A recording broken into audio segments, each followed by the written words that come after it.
नमस्कार, आपका स्वागत है। दोस्तों, हिंदू पंचांग में माघ शुक्ल सप्तमी को रथ सप्तमी या सूर्य जयंती के रूप में मनाया जाता है। ये भगवान सूर्य नारायण का पावन पर्व है। धार्मिक मान्यता है कि इस दिन व्रत रखकर प्रातः स्नान के उपरांत उगते सूर्य देव को जल से अर्घ्य अर्पित करने से पापों का नाश होता है और उत्तम आरोग्य, सुख, समृद्धि तथा दीर्घायु का आशीर्वाद मिलता है।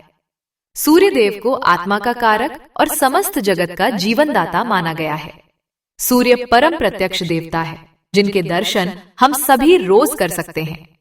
पुराणों में सूर्य देव को भगवान विष्णु का नेत्र कहा गया है। ऐसा माना जाता है कि प्रतिदिन श्रद्धा पूर्वक उगते सूर्य को अर्घ्य देने से मनुष्य को अनेक प्रकार के लाभ मिलते हैं। शारीरिक स्वास्थ्य, बुद्धि बल, आत्मविश्वास और सकारात्मक ऊर्जा का संचार होता है। आज हम आपको भविष्य पुराण में वर्णित रथ सप्तमी के महात्म्य से जुड़ी ऐसी ही एक प्राचीन कथा सुनाने जा रहे हैं। कहा गया है कि यह कथा सुनने मात्र से 100 वर्षों तक नित्य सूर्य देव को अर्घ्य देने के बराबर पुण्य फल प्राप्त होता है, जिससे शरीर से करोड़ों रोग और पाप नष्ट होते हैं। जीवन से नकारात्मकता और दरिद्रता दूर हो जाती है। इसलिए आप इस कथा को अंत तक अवश्य सुनें। तो आइए, अधिक समय न गवाते हुए हम सूर्य देव की उस महिमामय कथा को शुरू करते हैं। लेकिन उससे पहले मित्रों, आपसे एक छोटी सी विनती है। मैंने यह वीडियो बहुत मेहनत से बनाया है। यदि आपको मेरा यह प्रयास अच्छा लगे तो कृपया वीडियो को लाइक अवश्य करें और कमेंट में ओम सूर्याय नमः लिखें। साथ ही हमारे चैनल को सब्सक्राइब करना न भूलें। चलिए सुनते हैं वह महान कथा। दोस्तों, प्राचीन काल की बात है। एक विद्वान ब्राह्मण थे जिनका नाम नाग शर्मा था। वे अपने आश्रम में एक गुरुकुल चलाते थे। नाग शर्मा के 5 पुत्र थे। पांचों पुत्र वेदाध्ययन, मंत्र जप और धार्मिक कर्म कांड में निपुण थे। केवल सबसे छोटे पुत्र भद्र का स्वभाव अपने भाइयों से कुछ भिन्न था। भद्र अन्य भाइयों की तरह यज्ञ, हवन, वेद पाठ आदि में बहुत सक्रिय भाग नहीं लेता था, लेकिन वह प्रतिदिन भोर होते ही उगते हुए सूर्य देव को बड़े भाव से जल का अर्घ्य अर्पण करता था। जहां बाकी चारों भाई दिन भर गुरुजन के साथ अध्ययन, शिक्षा और यज्ञ कर्म में लगे रहते, वही भद्र सुबह सूर्य को अर्घ्य देने के बाद शेष समय एकांत में शांति से व्यतीत करता। तथापि भद्र अपने सभी भाइयों में सबसे अधिक तेजस्वी, बुद्धिमान, बलवान और सबका प्रिय पुत्र माना जाता था। माता पिता भी भद्र को अत्यंत स्नेह करते थे। गांव के लोग भी भद्र का विशेष आदर करते। उसके मुखमंडल पर एक दिव्य तेज और शांत आभा हर समय मंडराती रहती, जो देखने वालों को आकर्षित करती थी। एक सांझ की बात है। सभी भाई दिन भर का अध्ययन पूरा करके आश्रम प्रांगण में इकट्ठे हुए थे।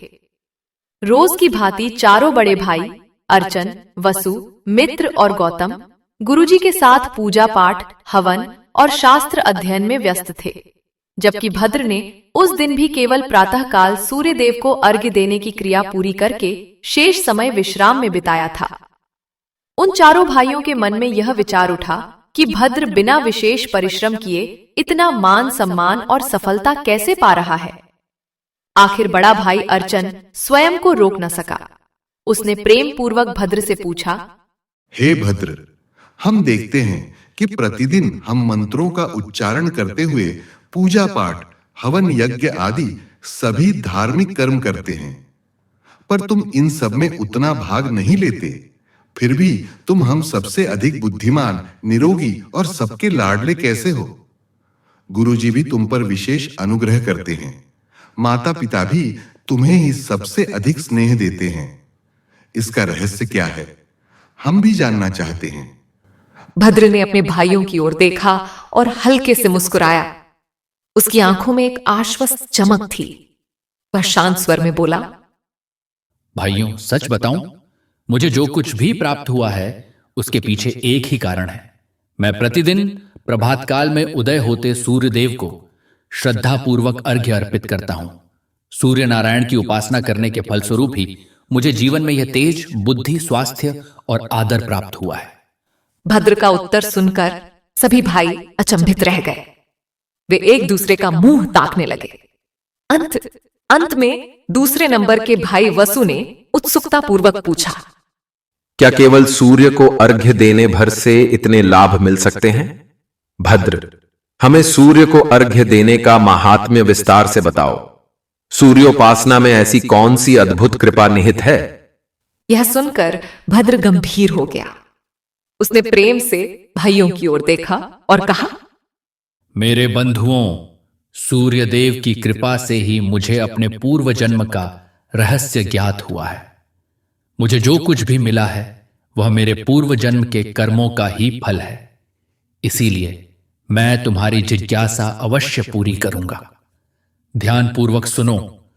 अब मैं तुम्हें अपने पूर्व जन्म की एक सत्य कथा सुनाने जा रहा हूं।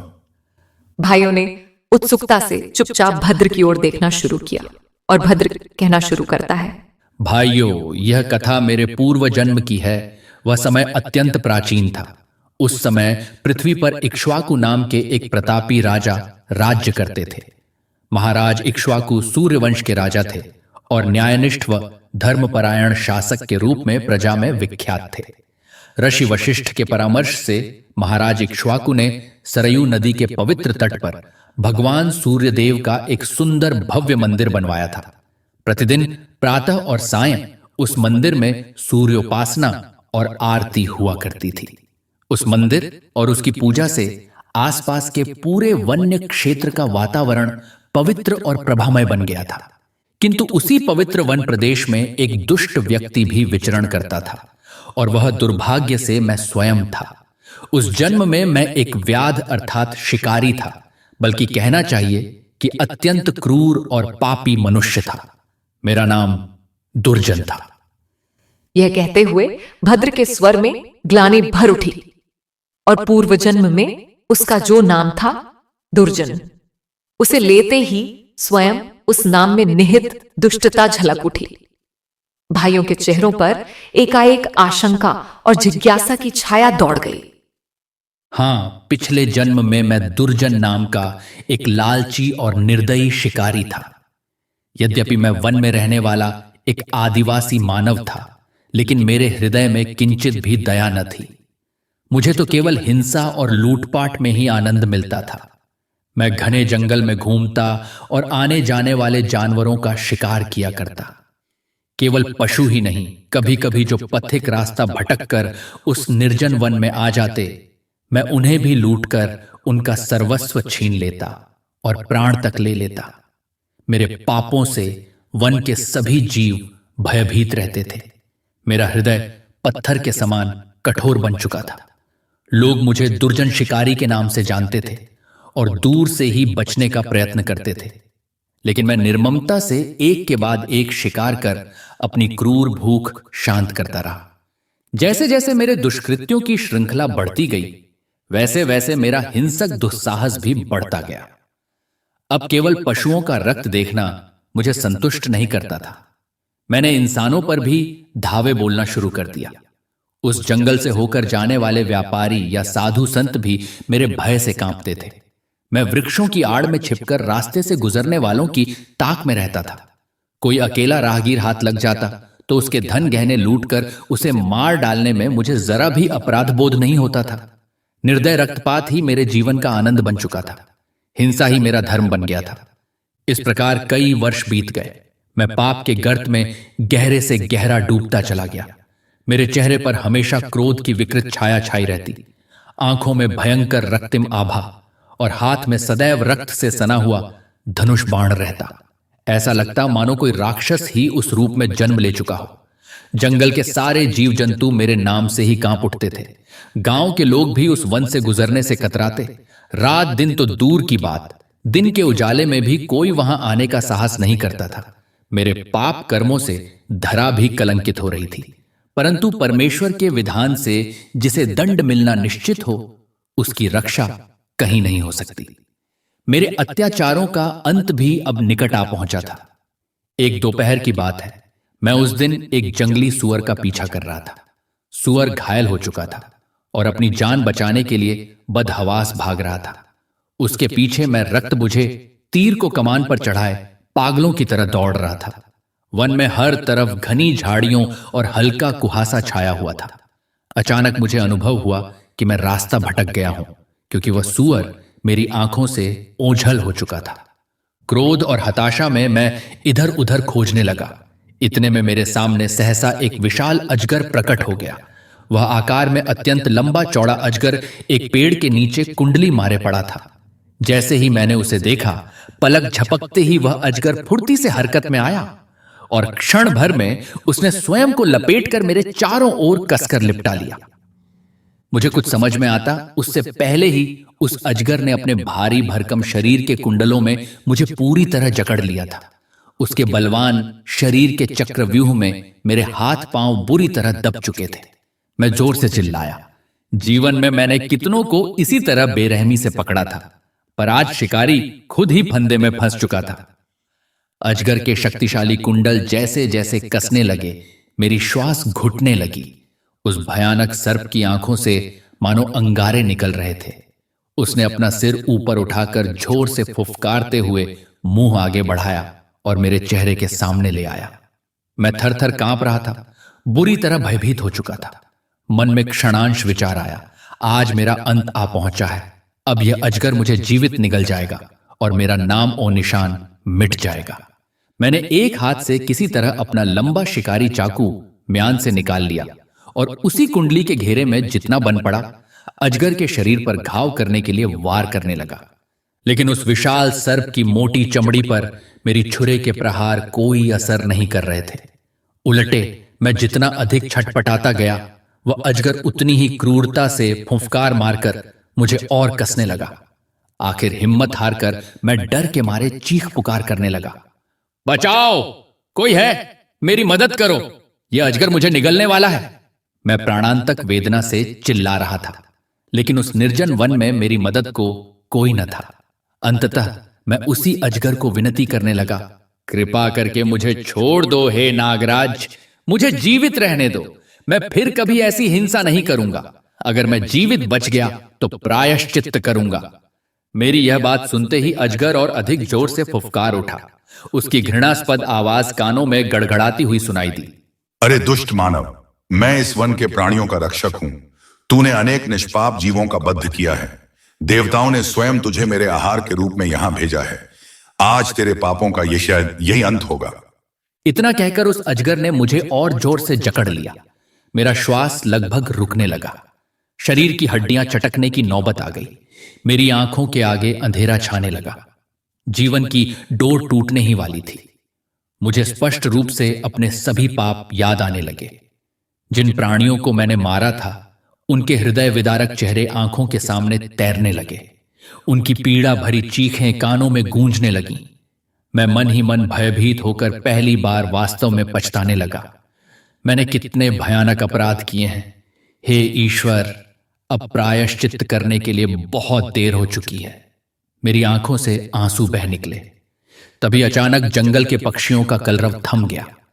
वन में किसी अज्ञात आगंतुक के आगमन की आहट हुई। अजगर भी थोड़ा चौकन्ना हो गया और अपना सिर घुमाकर चारों ओर देखने लगा। मेरी दृष्टि धुंधली पड़ चुकी थी, पर कानों ने घोड़ों के टापों की आवाज सुन ली।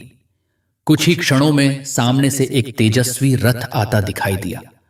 उस रथ पर स्वर्णाभूषणों से विभूषित मुकुटधारी एक राजसी पुरुष विराजमान थे। वे महाराज इक्ष्वाकु थे। हां, सूर्यवंशी राजा इक्ष्वाकु अपने लवाजमे सहित उसी मार्ग से जा रहे थे। संभवतः वे अपने नवनिर्मित सूर्य मंदिर की ओर जा रहे थे। मेरी करुण चीत्कार उनके कानों तक पहुंची तो उन्होंने तत्काल रथ को रुकने का संकेत दिया। राजा स्वयं रथ से उतरे और आगे बढ़े। उनके हाथ में चमकती तलवार थी और मुख पर तेजस्वी क्रोध झलक रहा था। पास आते ही उन्होंने सिंहनाद करते हुए आज्ञा दी, ठहर जाओ हे अजगर, इस मनुष्य को अपना ग्रास मत बनाओ। राजा के दृढ़ एवं ओजस्वी स्वर ने अजगर को पल भर के लिए स्तब्ध कर दिया। फिर भी उसने मुझे छोड़ा नहीं था। राजा इक्ष्वाकु ने देखा कि एक भयंकर अजगर ने एक मनुष्य को लपेट रखा है। परिस्थिति की गंभीरता भांपते हुए राजा ने उस अजगर को कठोर शब्दों में पुनः संबोधित किया। हे महाव्याल, तुम्हें मेरी आज्ञा है कि इस मानव को तुरंत छोड़ दो। राजा के वचन कान पड़ते ही मेरी बुझती हुई आशा फिर जाग उठी, पर वह अजगर हिला तक नहीं। उसने उत्तर में अपना विशाल सिर हिलाते हुए फुफकार कर कहा, राजन, यह मनुष्य अत्यंत पापी है, असंख्य निरपराध पशु पक्षियों का संहार करने वाला दुष्ट है। देवताओं ने स्वयं इस दुराचारी को मेरे भोजन के रूप में भेजा है। मैं अपना कर्तव्य छोड़कर इसे नहीं छोड़ सकता। अजगर की निर्भीक वाणी सुनकर राजा इक्ष्वाकु कुछ क्षण चिंतामग्न हो गए। उन्हें भान हुआ कि यह मनुष्य सचमुच बड़ा अपराधी होगा, तथापि दया और क्षमा को वे सत प्रवृत्ति का लक्षण मानते थे। राजा ने गंभीर किंतु उदार शब्दों में अजगर से फिर कहा, हे सर्पराज, निस्संदेह इस मानव ने घोर पातक किए होंगे, फिर भी राजधर्म और मानव धर्म यही कहते हैं कि शरण में आए प्राणी को अभय प्रदान किया जाए। यह मनुष्य इस समय हमसे दया की याचना कर रहा है, अतः इसे जीवन दान देना ही उचित होगा। राजा के स्वर में करुणा और अधिकार एक साथ मुखर हो रहे थे। कुछ पल के लिए अजगर राजा को एकटक देखता रहा। अंततः मानो राजा के तेजस्वी व्यक्तित्व के आगे उसका क्रोध शांत हो गया हो। उसने अपना विशाल फन नीचे झुका दिया और मुझे मुक्त कर दिया। मैं जमीन पर धड़ाम से गिर पड़ा। लंबे समय तक श्वास रुकी रहने से मेरा सीना धौंकनी की तरह चल रहा था। मौत के मुंह से सही सलामत वापस आ गया हूं, इस पर मुझे यकीन नहीं हो रहा था। राजा ने उस अजगर को कृतज्ञतापूर्वक धन्यवाद दिया और आदर के साथ उसे अपने रास्ते जाने दिया। अजगर मैदान से मुड़ा और बड़े वृक्षों के झुरमुट के पीछे अदृश्य हो गया। अब उस मार्ग पर राजा इक्ष्वाकु, उनके कुछ सैनिक और सेवक तथा मैं, मौत के द्वार से लौट आया अभागा शिकारी, उपस्थित थे। मेरी दशा अत्यंत शोचनीय हो गई थी। शरीर घावों और खरोंचों से लहूलुहान तथा थका हुआ था, पर मन उससे भी अधिक विचलित था। राजा इक्ष्वाकु मेरे पास आए। मैं थरथराता हुआ उनके चरणों में दंडवत होकर गिर पड़ा। महाराज, आपने जो उपकार मुझ पर किया है उसका कोई पार नहीं।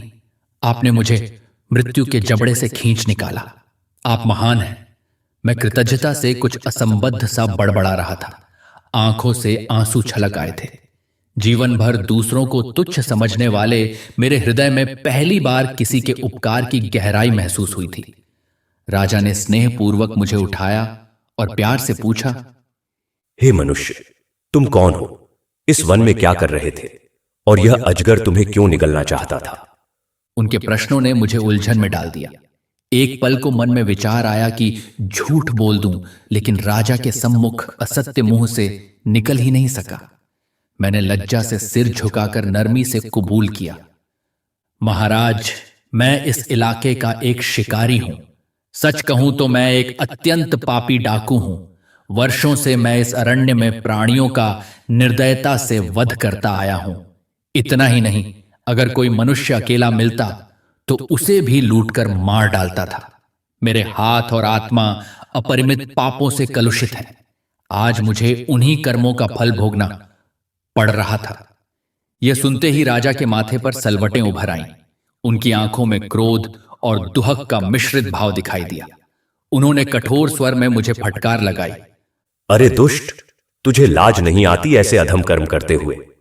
मैं अपराधी की तरह गर्दन झुकाए खड़ा रहा। कोई उत्तर देते न बना। अनगिनत पाप जो मैंने किए थे, उनकी लज्जा अब मन में साफ महसूस होने लगी थी। फिर राजा का हृदय कुछ कोमल हुआ। उन्होंने संयत स्वर में कहा, किंतु आज की इस घटना से तुझे अपनी भूल अवश्य समझ में आई होगी, इसलिए मैं तुझे क्षमा करता हूं। आज से तू सभी प्रकार के दूषित कर्म छोड़ दे और सन्मार्ग पर चलकर जीवन बिताना शुरू कर। यदि फिर कभी तूने हिंसा का मार्ग अपनाया तो तुझे दंड दिया जाएगा। यह सुनकर मैंने आश्चर्य से राजा की ओर देखा और रोते हुए क्षमा याचना की तथा भविष्य में कभी भी हिंसा न करने का वचन दिया। इसके बाद मैंने उस राजा से विनीत स्वर में पूछा, हे राजन, मुझे समझ नहीं आ रहा, आप कोई साधारण मानव नहीं प्रतीत होते। सारे प्राणी आपका इतना सम्मान क्यों करते हैं? आपकी आज्ञा का पालन कैसे कर लेते हैं? सच सच बताइए, क्या आप कोई देव अवतार हैं? आपकी इस अद्भुत शक्ति के पीछे क्या रहस्य है? राजा इक्ष्वाकु मंद मुस्कुराए। उन्होंने आकाश की ओर अंगुली उठाकर संकेत किया, जिधर उस संध्या का लालिमायुक्त सूर्य पर्वतों के पीछे ढल रहा था। राजा ने भावपूर्ण आवाज में उत्तर दिया, हे व्याध, इस संपूर्ण जगत के पालनहार आदित्य भगवान सूर्य देव हैं। उनकी कृपा से ही पृथ्वी पर सब चराचर सुचारू रूप से चलता है। मैं नित्य सूर्य देवता की उपासना करता हूं। प्रति प्रभात मैं उन्हें जल का अर्घ्य अर्पित करता हूं। उन्हीं के प्रसाद से मुझे प्रजा पर राज्य करने तथा प्राणियों पर अधिकार करने की शक्ति प्राप्त हुई है। जहां तुमने इस वन में उत्पात मचाया, उसी वन भूमि में मैंने सूर्य नारायण का भव्य मंदिर निर्मित कराया है। सूर्य प्रभाव के कारण ही इस प्रदेश के समस्त जीव मुझसे प्रेम करते हैं और मेरी आज्ञा मानते हैं। मैं मंत्रमुग्ध होकर सुन रहा था। पहली बार मेरे कानों ने सूर्य देवता और अर्घ्य जैसे शब्द सुने थे। कोई मनुष्य सूर्य को जल चढ़ाता है और उससे उसे इतनी अनुपम शक्ति प्राप्त होती है, मानो मेरी आंखों के आगे बंधी काली पट्टी हट रही थी। उस क्षण सूर्यास्त की रश्मियों में नहाए राजा इक्ष्वाकु के नेत्र दैदीप्यमान हो रहे थे। मेरे हृदय में उनके प्रति असीम श्रद्धा उमड़ आई। महाराज, मैंने कातर स्वर में कहा, आप जगत गुरु हैं। मैं अति नीच प्रवृत्ति का मनुष्य हूं। आपने मुझ पर दया करके मेरी प्राण रक्षा की। इस जन्म में मैंने इतने अपराध कर अपनी चेतना खो दी थी, परंतु अब आपकी कृपा से मेरी आंखें खुल गई हैं। इतना बोलते बोलते भावावेश में मेरी आंखें भर आईं। अनायास मैंने राजा के चरणों पर सिर रख दिया और फूट फूट कर रोने लगा। हे राजन, मैं क्षमा के योग्य नहीं हूं, फिर भी आपने मुझे मुक्त जीवन दिया। अब मुझे प्रायश्चित्त का अवसर दीजिए। मैं आगे एक भी पाप नहीं करूंगा। कृपा कर मुझे मार्ग दिखाइए, मेरा उद्धार कीजिए। राजा इक्ष्वाकु ने स्नेह से मुझे उठाया। उनकी आंखों में भी करुणा के अश्रु छलक आए थे। उन्होंने मेरा कंधा थपथपाकर कहा, उठो मित्र, तुम्हारा सच्चे मन से किया गया पश्चाताप ही तुम्हारा उद्धार करेगा। ईश्वर सदा सच्चे हृदय से पछतावा करने वालों को क्षमा कर देते हैं। तुम्हें नया जीवन पथ दिखाने में मैं सहायता करूंगा। मैं आंसू पोंछकर ध्यान से उनकी बातें सुनने लगा। राजा आगे बोले, तुम आज से पूर्णतः हिंसा का परित्याग करो, अपना जीवन परोपकार में लगाओ और रोज सुबह उगते हुए सूर्यदेव को पवित्र जल का अर्घ्य अर्पित करो। सूर्य नारायण को प्रणाम करके उनका मंत्र जपा करो। कल रथ सप्तमी का पावन दिन है। तुम कल से ही यह व्रत आरंभ करो। मैंने तत्क्षण राजा से विनम्रता से पूछा, महाराज, कृपया मुझे बताइए कि सूर्यदेव की उपासना ठीक से कैसे करूं? कौन सा मंत्र जपूं? राजा प्रसन्न हो गए। उन्होंने दोनों हाथ ऊंचे करके सूरज की ओर प्रणाम की मुद्रा में जोड़ते हुए कहा, सूर्यदेव को अर्घ्य देते समय ओम सूर्याय नमः ऐसा मंत्र बोलते हैं तथा ओम घृणिः सूर्याय नमः यह प्रभावशाली वैदिक मंत्र भी बोला जाता है।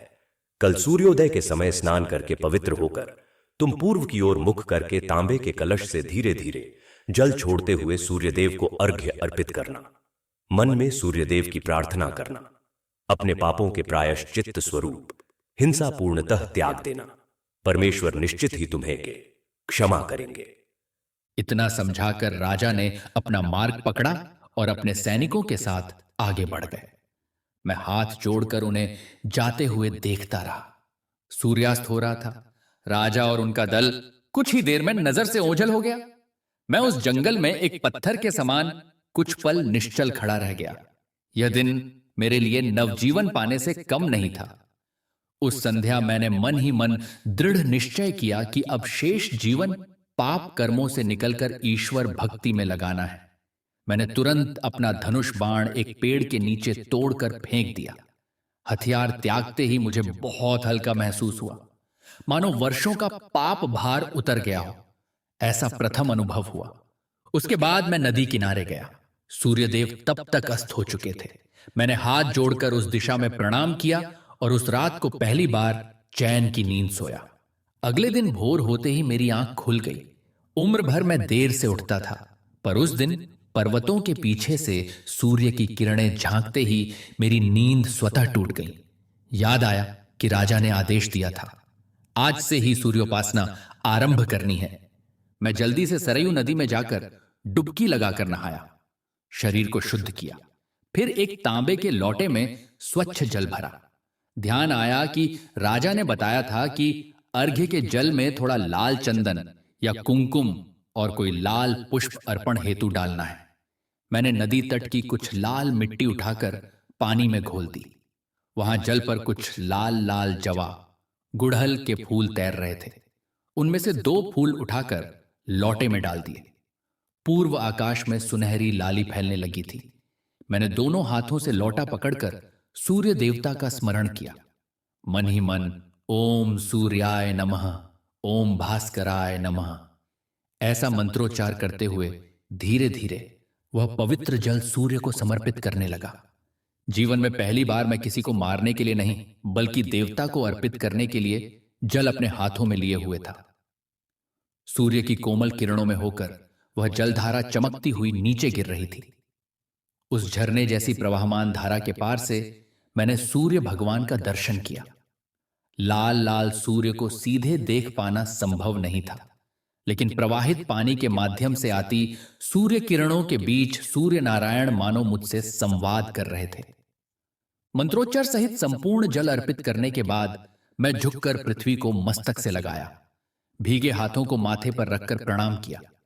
उसी क्षण मेरे अंतरतम में विलक्षण शांति का अनुभव हुआ। उगते हुए सूर्य का सीधा प्रकाश मेरे अंग अंग में सच्चित आनंद भर रहा था, ऐसा प्रतीत हुआ। मेरे शरीर में जैसे नई ऊर्जा प्रवाहित हो गई। पाप बोध धुलकर चित्त निर्मल हो रहा है, ऐसा मुझे स्पष्ट अनुभव हुआ। मेरी आंखें एक बार फिर आंसुओं से भर आईं, परंतु ये आंसू आनंद और कृतज्ञता के थे। उस दिन से मेरा समूचा जीवन परिवर्तित हो गया। मैंने पूर्व काल की सभी पाप प्रवृत्तियां पूरी तरह छोड़ दी। हाथों में शस्त्रों के स्थान पर अब कमंडलू और जपमाला ने ले ली। हिंसा, चोरी आदि को सदा के लिए त्याग दिया। उसी वन में नदी किनारे एक वट वृक्ष के नीचे मैंने अपना आश्रय बना लिया। दिन का अधिकांश समय ध्यान, सूर्य प्रार्थना और जप में बिताने लगा।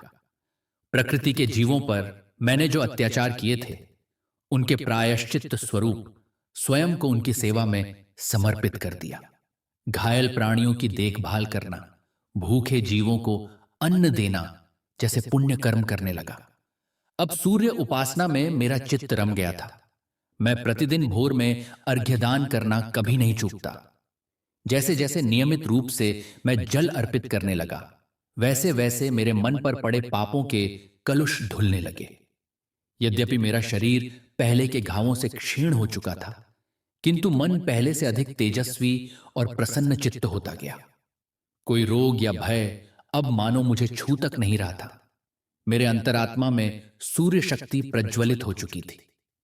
कुछ समय यूं ही सुख और शांति से बीत गया।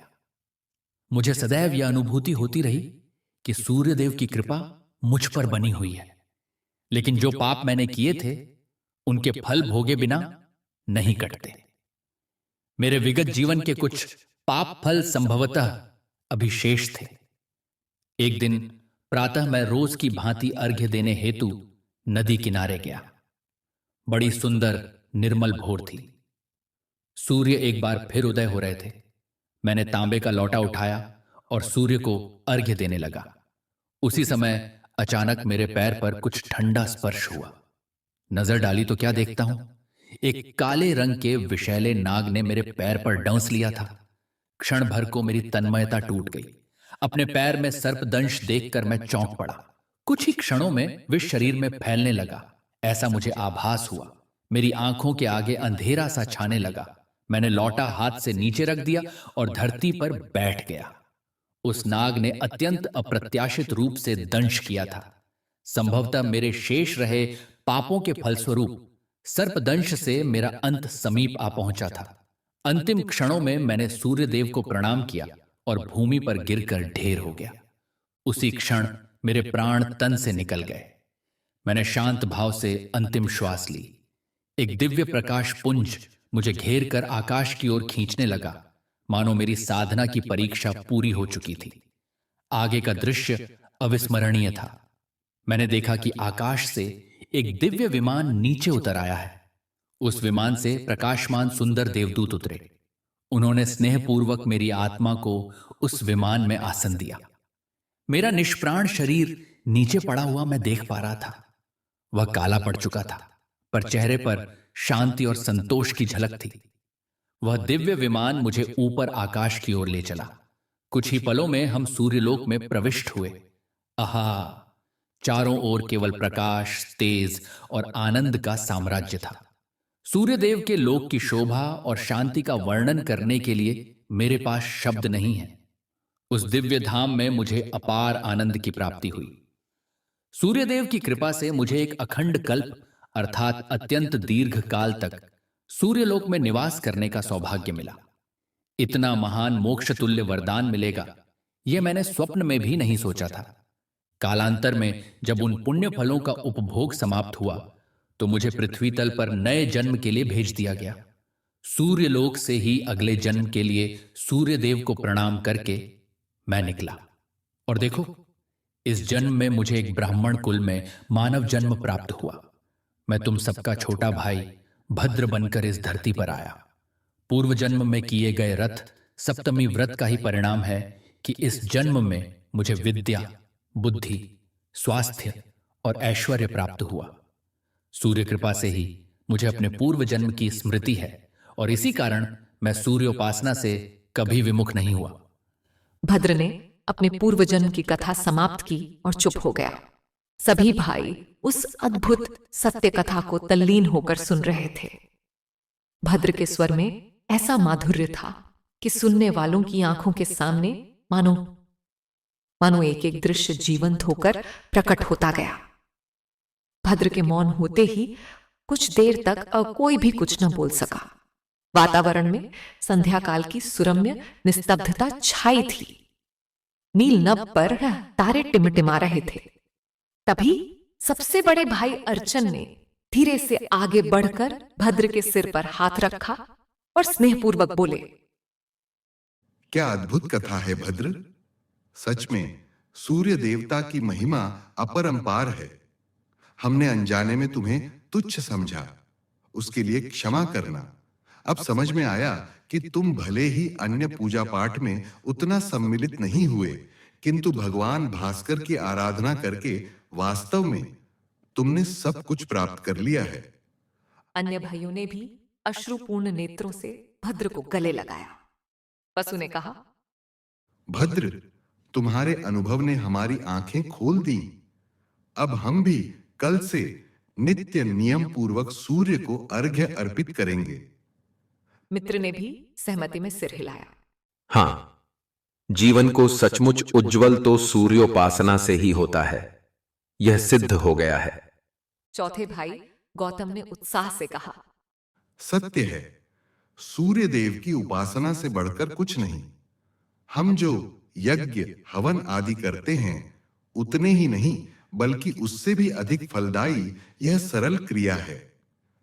भद्र ने आनंद पूर्वक सभी भाइयों की ओर देखा। वह बोला, भाइयों, सूर्य देवता की कृपा अपरंपार है। तुम लोग यज्ञ हवन आदि अवश्य करते रहो, वे भी उत्तम कर्म हैं, परंतु उनके साथ प्रतिदिन प्रातःकाल उगते सूरज को जलांजलि अर्पित करो। फिर देखना, तुम्हारा जीवन तेज से आलोकित हो उठेगा। सूर्यदेव हमारी सभी मनोकामनाएं पूर्ण करेंगे तथा हमारी बुद्धि शुद्ध और शरीर निरोग रहेगा। उस गुरुकुल में सभी भाइयों ने मिलकर रथ सप्तमी का व्रत संपन्न किया। उस परिवार पर सूर्यदेव का आशीर्वाद सदा बना रहा। आगे चलकर भद्र और उसके सभी भाई प्रसिद्ध सूर्य भक्त तथा वेदज्ञ पंडित के रूप में सुविख्यात हुए। आशा है यह कथा और जानकारी आपको पसंद आई होगी। वीडियो को लाइक जरूर करें और कमेंट में जय सूर्यदेव अवश्य लिखें। साथ ही हमारे चैनल को सब्सक्राइब करना न भूलें। धन्यवाद।